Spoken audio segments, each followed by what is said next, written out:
When you're operating outside of your calling, you're operating outside of God's power. Dr. Tony Evans says we need to stick with what makes us unique. He's calling us to live in this world, but he's calling us to a value system that is different than the world in which we're in. This is The Alternative Broadcast, featuring the timeless biblical teachings from the archives of Dr. Tony Evans. The recipe of faith has only one ingredient: God. Today, Dr. Evans tells us about the trouble one biblical character got into when he tried adding some spice to the mix. Let's join him. Football games have halftime. Halftime is a time of resting and assessment. It is a short break in the middle of the game to kind of regather and relook at things. How have things been going the first half? What adjustments need to be made for the remaining of the contest? We've shown you numbers of lives of numbers of people in the Bible who were broken, where life created a dilemma for them, but whom God raised up to use in a marvelous way. And he still has plans for you. Our final personality for this series is a well-known biblical character. His name is Samson. When you read his story, you might be tempted to think he don't belong there. But there he is, big as life, in the chapter that talks about the great men and women of faith in Hebrews 11. But he does start out very powerfully in chapter 13, verse 5. For behold, talking to Samson's mother, you shall conceive and give birth to a son, and no razor shall come upon his head, for the boy shall be a Nazarite to God from the womb, and he shall begin to deliver Israel from the hand of the Philistines. He would have been a star today because of all he had going for him. But there was one thing different about him: the Nazarite vow. His mother had to explain to him as a boy, son, you're not like every other kid. You belong to God.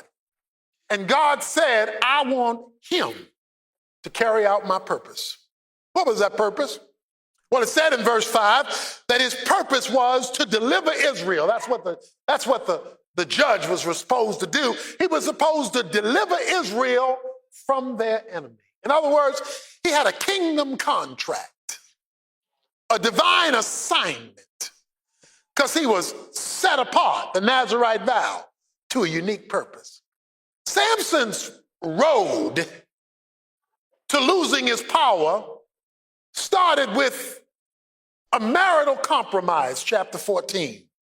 And Samson went down to Timnah and saw a woman in Timnah, one of the daughters of the Philistines.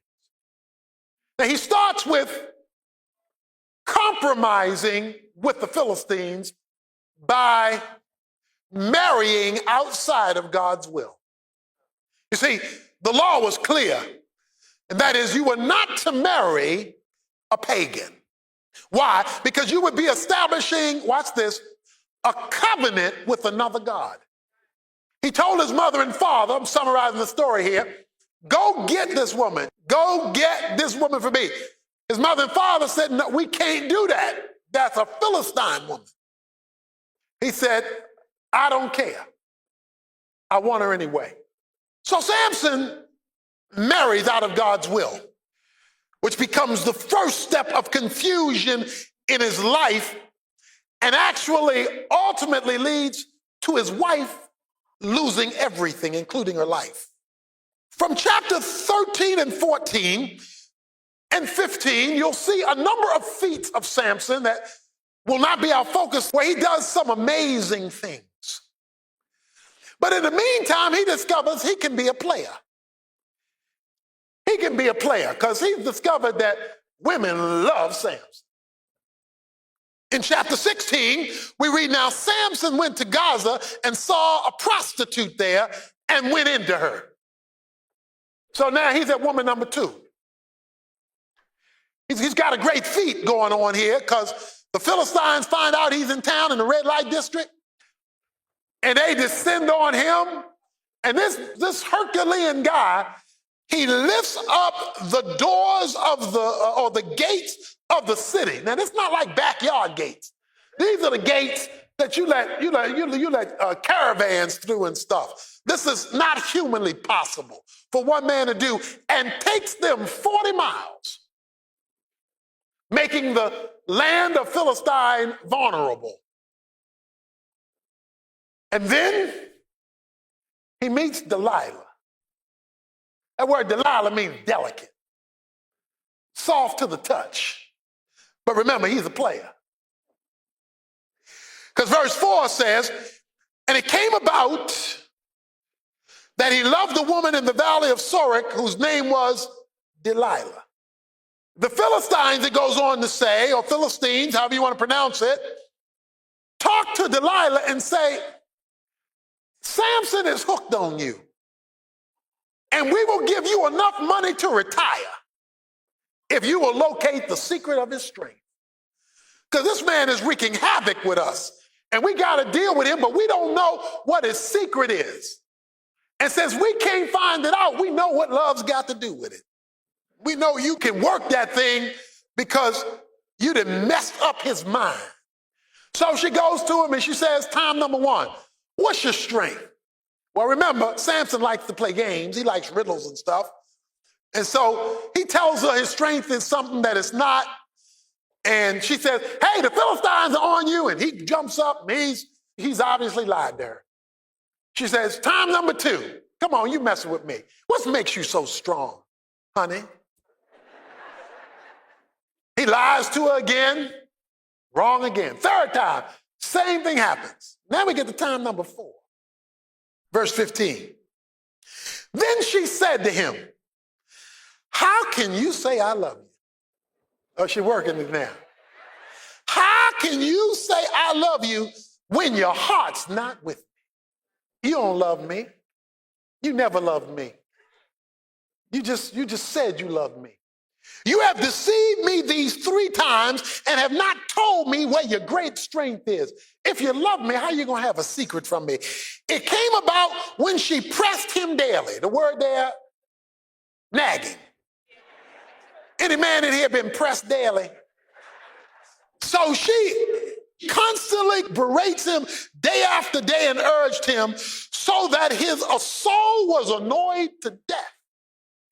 He was going nuts. So he told her all that was in his heart and said, a razor shall never come on my head, for I have been a Nazirite to God from my mother's womb.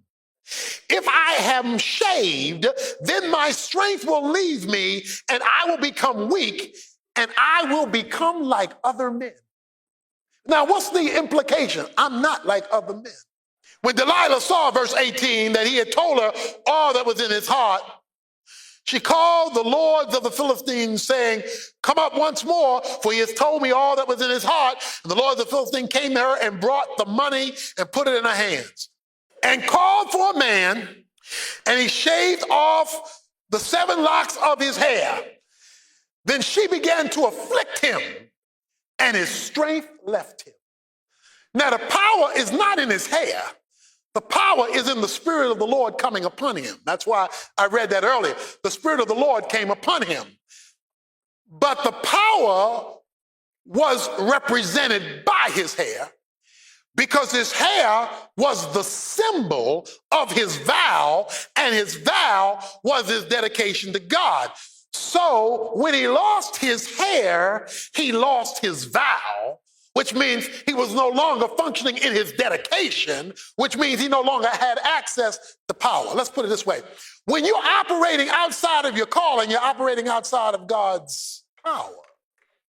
When you're operating outside of your uniqueness, your separation as a follower of Christ, you're operating outside of where the Spirit flows.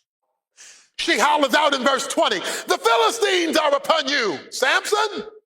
He awakes from his sleep and says, no problem, I'm going to go out there just like other times and shake myself free. But he did not know that the Lord had departed from him. The scene changes in verse 23. The lords of the Philistines assembled to offer a great feast a great sacrifice to Dagon, their God, and to rejoice, for they said, our God has given Samson, our enemy, into our hands.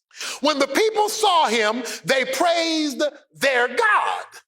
For they said, our God has given our enemy into our hands, even the destroyer of our country, who has slain many of us.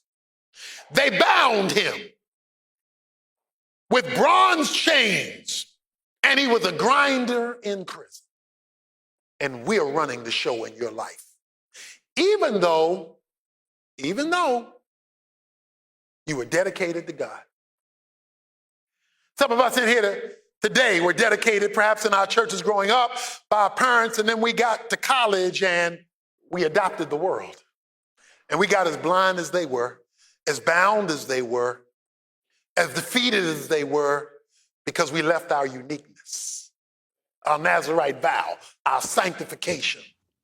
Dr. Evans will explore the rest of Samson's story when he continues our message in just a moment. First, though, I want to tell you about a popular book from Dr. Evans that connects perfectly with what we're learning today. It's called Kingdom Heroes. In it, Tony takes you inside the Bible's Faith Hall of Fame, showing how ordinary people accomplished extraordinary things simply by trusting God at His Word. It's a powerful reminder that your past doesn't disqualify you from God's blessings, and your future isn't limited by your failures. We're packaging Kingdom Heroes together with all 8 full-length messages from Tony's current series, It's Not Too Late. It's our way of saying thanks for your support of this ministry. But this is the last day we'll be bundling these resources together, so don't miss out. Be sure to visit tonyevans.org right away to make your donation and receive this special package. Or if it's more convenient, give us a call at 1-800-800-3222, where our resource team members are ready to assist you. That's tonyevans.org, or by phone at 1-800-800-3222. Well, Dr. Evans will return to wrap up today's message right after this. Sometimes the clearest moments come when you step away from the noise and give your soul room to breathe. This February, you're invited to experience that kind of renewal on a Caribbean cruise with Dr. Tony Evans. Join Dr. Evans and friends of the ministry February 28th through March 7th for a 7-day journey from Fort Lauderdale. You'll visit Nassau, the unspoiled beaches of Grand Turk, and Amber Cove in the Dominican Republic, along with peaceful days at sea and a relaxing stop at Half Moon Cay. Together, these moments create the perfect setting for rest, reflection, and spiritual growth. And on board, you'll experience inspiring teaching, uplifting worship, and meaningful connection. This isn't just a vacation. It's an opportunity to return home refreshed, refocused, and renewed. Don't miss your chance to be part of it. Visit tonyevans.org and make your reservation today. That's tonyevans.org. I want to call your attention in this last segment to a verse. However, verse 22 says, the hair of his head began to grow again after it was shaved off. His hair is growing back, not just because it got cut off, but because he, in his broken state, is getting back right with God. That's the only way you can explain him showing up in Hebrews chapter 11 as a man of faith. In his messed up condition, his broken life, his bound situation, him serving another God, it dawns on him about his dedication. Some of you here today are asking God, give me my life back. Give me my peace back. Give me my joy back. Give me my unity back. Take me off of these pills. Take me off of these drugs. And you're blind. You can't see any solution. You're bound. You can't see any freedom. And things are going back. But it says, however. See, there is a however word for the Christian. And your however word that gets your hair back is the word repentance. When you agree with God about where you have gone wrong and you turn back and get back on the right road, that is called repentance, God turning it around. So verse 25, it so happened when they were in high spirits, they said, call for Samson. that he may amuse us. So they called for Samson from the prison, and he entertained them. Oh, I love verse 27. See, you got to get verse 27 now. Watch it. Now the house was full of men and women, and all the lords of the Philistine were there, and about 3,000 men and women were on the roof looking on while Samson was amusing them. Okay. Up until this point, he uses God's power for himself to benefit him. When they made him mad, he'd take care of business. But that was not the calling. The calling wasn't just to take care of you. The calling was to deliver others. God's purpose for your life is not just about you. Now, it includes you, but it never includes only you. God's kingdom purpose is blessed to be a blessing. So if you cannot describe how you're being a blessing, you have to question whether indeed you have been blessed. Because God never blesses you for you. I'm going to bless you. I'm going to give you power unlike any other man. Opportunity unlike any other man so that you can what? Deliver them. Who are you delivering because God delivered you? Who are you setting free because he set you free? Whom are you helping because he helped you? Whom are you strengthening? Like Peter, when I strengthen you, strengthen your brothers. Who are you doing to Esther? It's not just about you, girlfriend. You got to take care of everybody else in this nation too. It's never just about you. You are to deliver Israel. So he wants you to know who's gathered. He wants you to know the leaders were gathered, the lords of the Philistines. All the genders were gathered, men and women. And there was an overflow for the entertainment of the day. While they were all gathering, verse 28 says, then Samson called to the Lord. He's remembering his vow. He's remembering his commitment. He's remembering his set apartness. He has repented of what has led him to be in this place. His hair is growing back. That's his vow. When it does, he calls on God, the God who what? Had departed.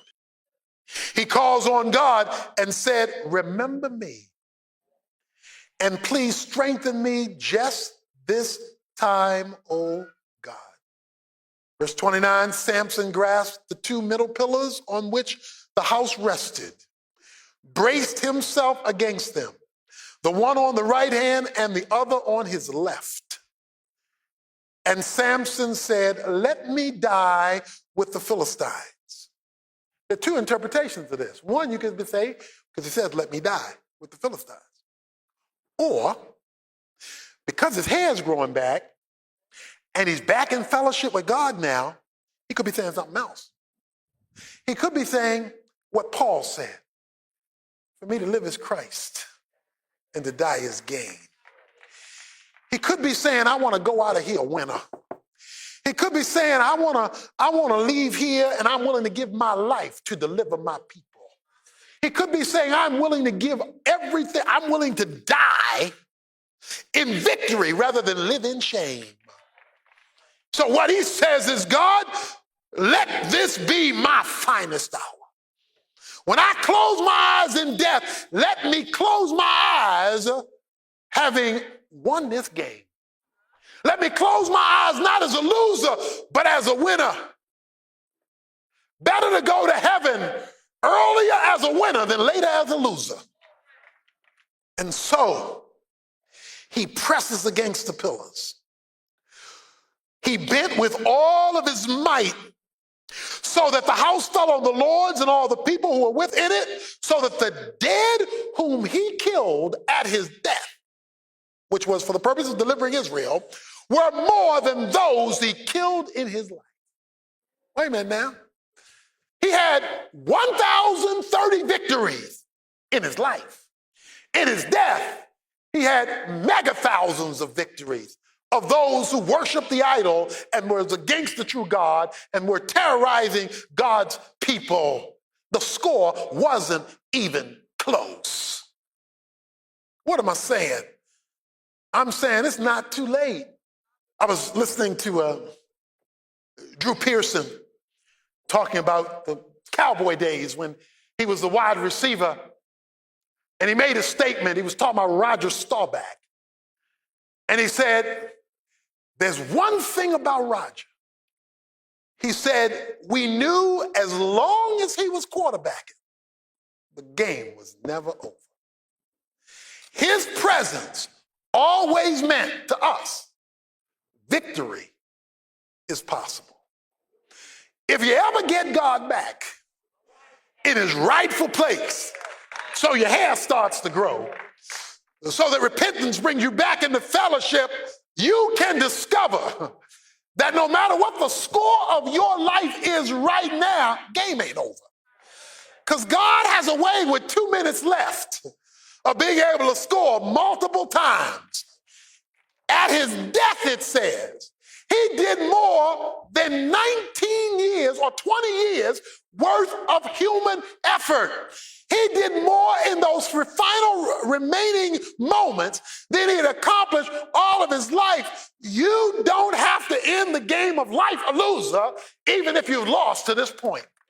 God says if you let your hair grow, that is, take back your vow, come back into your sanctified relationship with me, you can discover, even if you live bad, you can die well.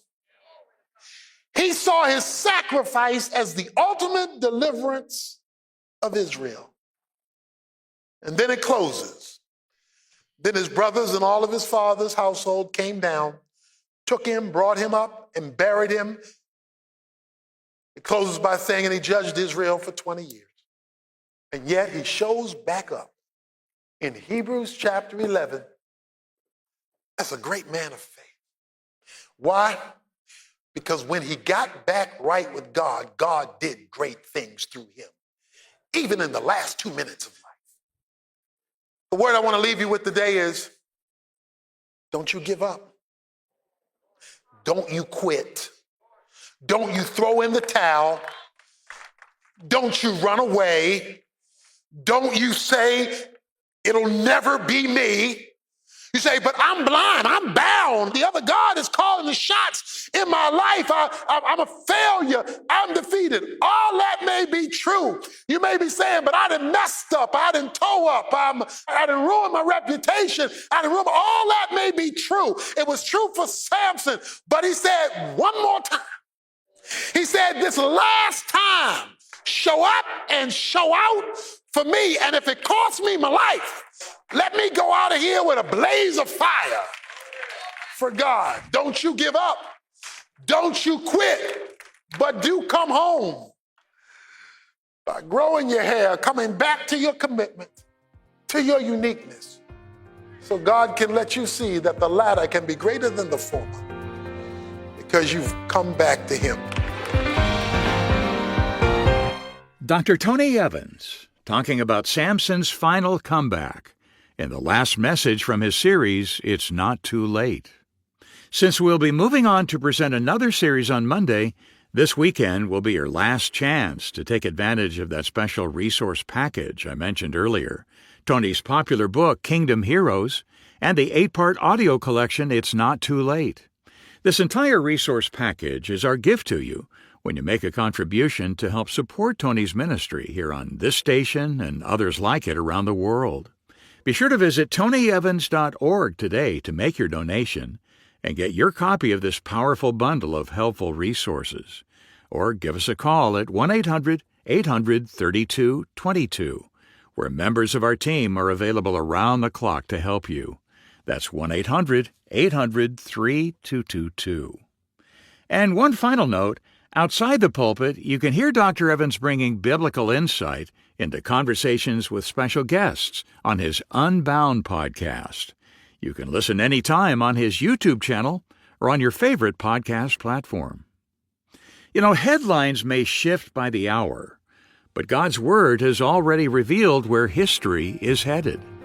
On Monday, Dr. Evans shows how understanding biblical prophecy gives confidence and direction when life feels uncertain. Be sure to tune in for that.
Loving you alone feels so beautiful, and yet it hurts the most.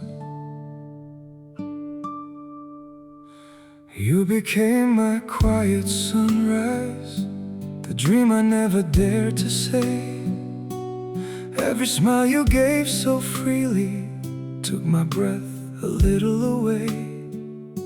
I held this love like fragile glass, so precious, soft and true. But every beat inside my heart was only reaching out to you.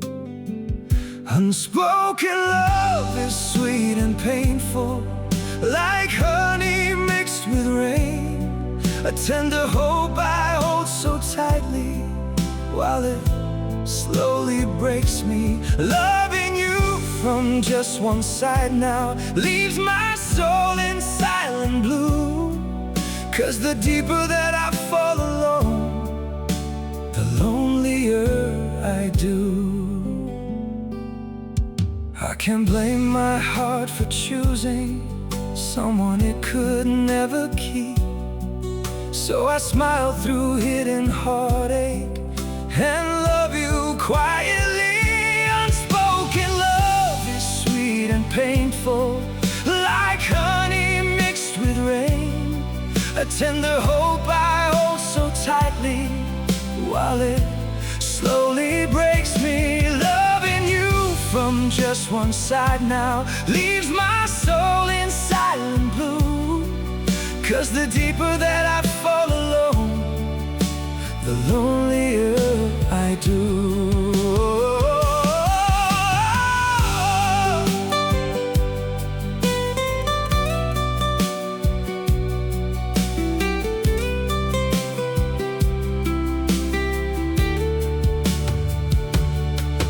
Maybe loving you in silence is the closest I can stay, though it leaves behind a sorrow that may never fade away. Unspoken love is sweet and painful, like honey mixed with rain. A tender hope I hold so tightly, while it slowly breaks me. Loving you from just one side now leaves my soul in silent blue. 'Cause the deeper that I fall alone, the lonelier I do.